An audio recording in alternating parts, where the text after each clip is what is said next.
I've seen his name on film. I want to thank Superintendent Johnson, School Board Directors Ellison and Davis for being here today, Assistant Principal Waldeland, as well as all the teachers, administrators, friends, and family, and most importantly, the class of 2012.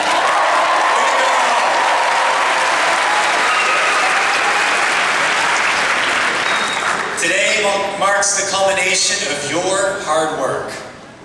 Each of you set a goal, and you met the challenge.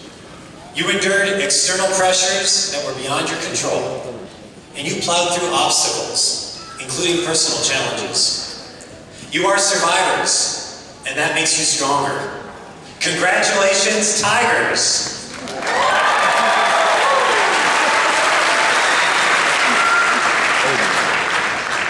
Now, I'm not going to give you a list of advice of what to do in the future, but I will tell you this much. If you ever meet an actual tiger out in the wilderness, do not, I repeat, do not get out of the safari van. It will not be worth whatever picture you take. Just stay in the car. I'm just saying. It's an honor to celebrate this day with the class of 2012, and it's been an honor to represent the neighborhood surrounding South Minneapolis for the last 11 years in the City Council. The trust placed in me to represent and fight for the people of South Minneapolis is an honor that I cherish. I like city government better than any other level of government because it affects people on a day-to-day basis. I get to help people on the verge of losing their home to foreclosure, whether it's an effort to stop a family from closing a business, or helping to stop recruiting gangs so children can feel safe to play outdoors.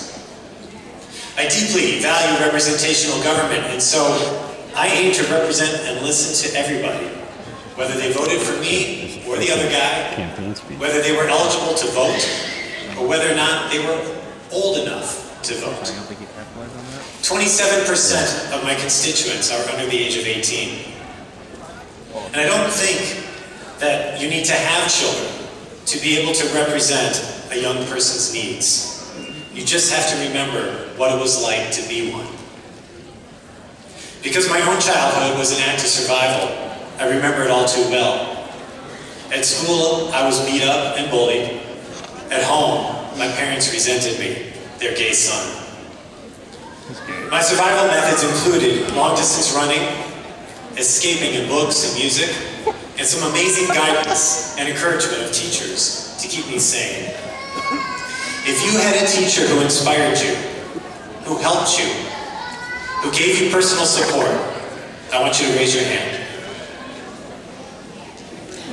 And now I want you to stand up. All of you who raised your hands, stand up. I want you to turn around and say thank you on the count of 3. 1, 2, 3.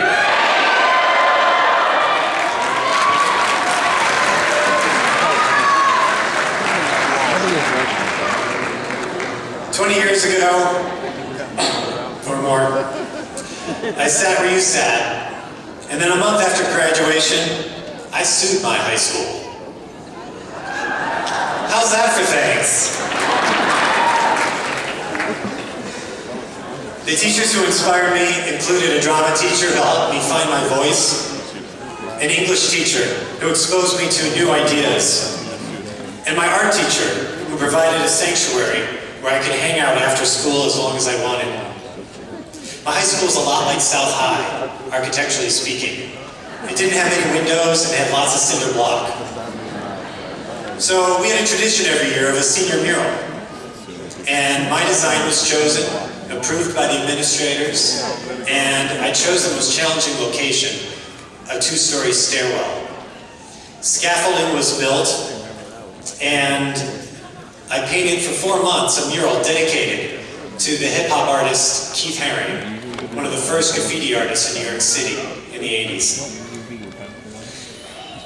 The mural was referencing movements for social justice around the world juxtaposed with pop culture phrases of the day, such as Free South Africa, safe sex or no sex, and due to my early influences of Chuck D and Flavor Flav, fight the power and don't believe the hype. Well, the mural was about 95% done, and I came back after graduation to put the final touches on it. And I found out there was a new principal at school, and she rescinded the approval of the previous principal. Now, when I say there was a new principal, I don't want you to think of Principal Sadler. I want you to think of Sue Sylvester, except meaner. She took one look at that mural and ordered the janitors to paint over 30% of it. Wow, was I pissed. What would you do? I called the school board president and I explained and asked, why was this done? And he hotly said to me, well, if you don't like it, call the ACLU. The American Civil Liberties Union is a nonpartisan, nonprofit organization whose stated mission is to defend and preserve the individual rights and liberties guaranteed to every person in this country by the Constitution and the laws of the United States. So I called the ACLU. And 5 minutes later, I had legal representation. They were suing my school, and I was fighting the man.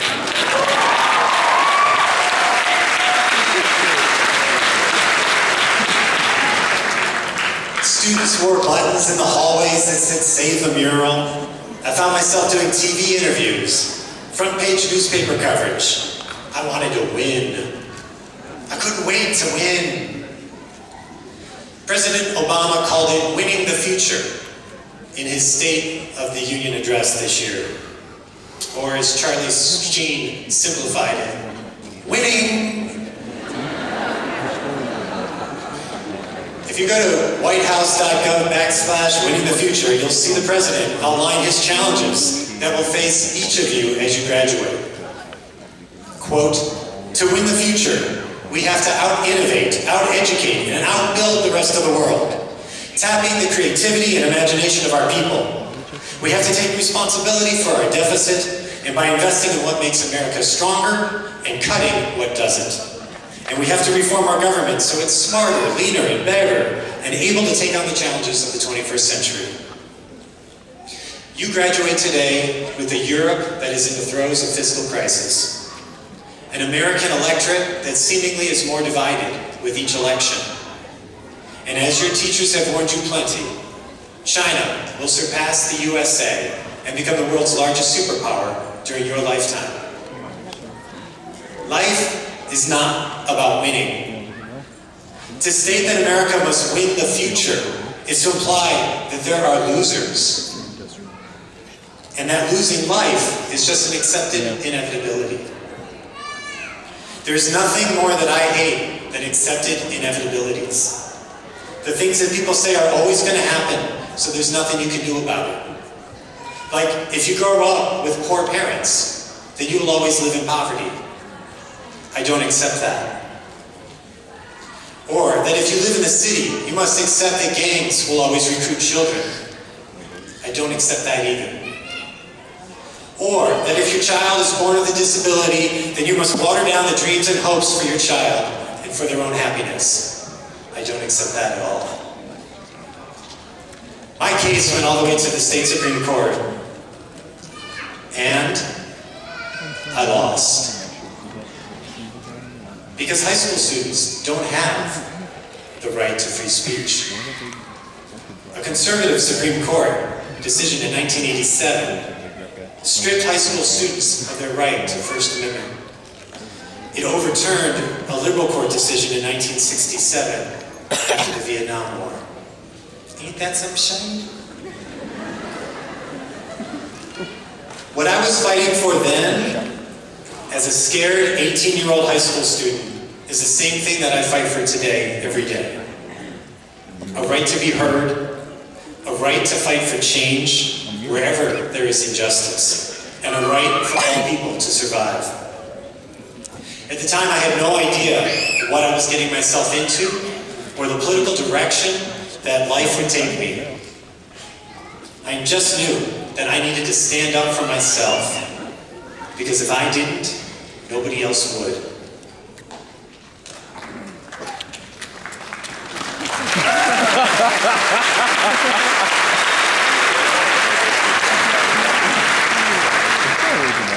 Honestly, if I had known how the lawsuit would redirect and propel my life into an intersection of politics and social justice, I probably wouldn't have done it.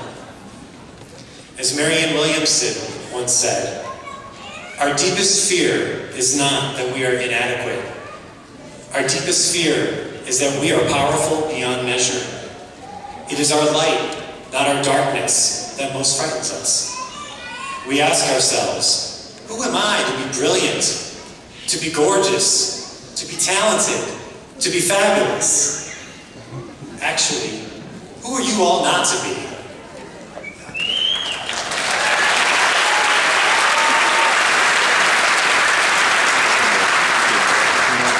So today, graduates, is your Emancipation Day. Once you graduate, you will have the full freedoms of the First Amendment as guaranteed by the Supreme Court. And this November, you will have the right to vote.